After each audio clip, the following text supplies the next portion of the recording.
Shiv Sena symbol विवाद पहुंचेगा supreme court. उससे पहले एनसीपी चीफ शरद पवार ने क्यों मारा यू टर्न?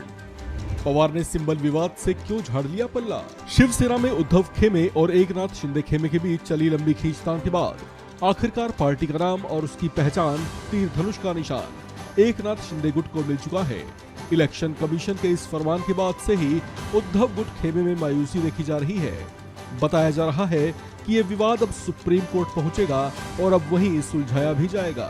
इसे लेकर उद्धव खेमा तैयारी कर रहा है। लेकिन इस बीच महाविकास अघाड़ी में गठबंधन सहयोगी एनसीपी सुप्रीमो शरद पवार ने उद्धव ठाकरे को एक ऐसा बिन मांगा सुझाव दे डाला जिसे लेकर बताया जा रहा है कि उद्धव ठाकरे बेहद एंग्री हैं।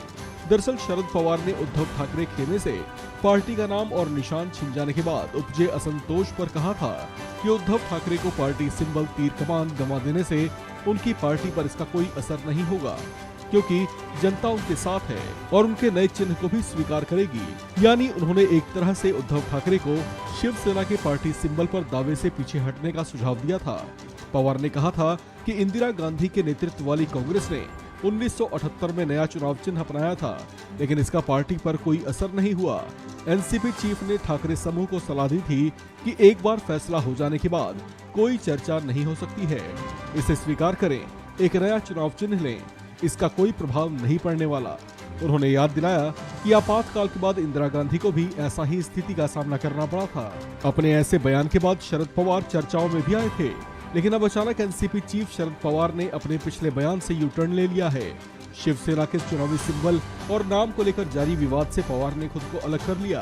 अब इस पर अपना रुख साफ करते हुए शरद पवार ने कहा है कि वे शिवसेना के मौजूदा तीर धनुष चुनावी निशान को लेकर जारी झमेले में नहीं पड़ेंगे। इसे शरद पवार का यू टर्न कहा जा रहा है। बताया जा रहा है कि इस मुद्दे पर भीतर खाने कोई बात होने के बाद ही उन्होंने इस पर किसी तरह की कोई भी बयानबाजी करने से इनकार कर दिया है।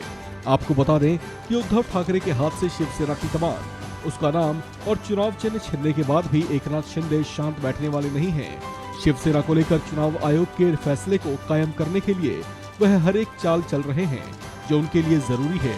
अब खबर है कि एकनाथ शिंदे ने सुप्रीम कोर्ट में कैविएट याचिका दायर की है। इस याचिका में कहा गया है कि चुनाव आयोग के फैसले को चुनौती देने के लिए उद्धव गुट सुप्रीम कोर्ट के समक्ष गुहार लगा सकता है। ऐसे में इस मामले में कोई भी फैसला सुनाने से पहले शीर्ष अदालत महाराष्ट्र सरकार की दलील को भी जरूर सुन सकती है।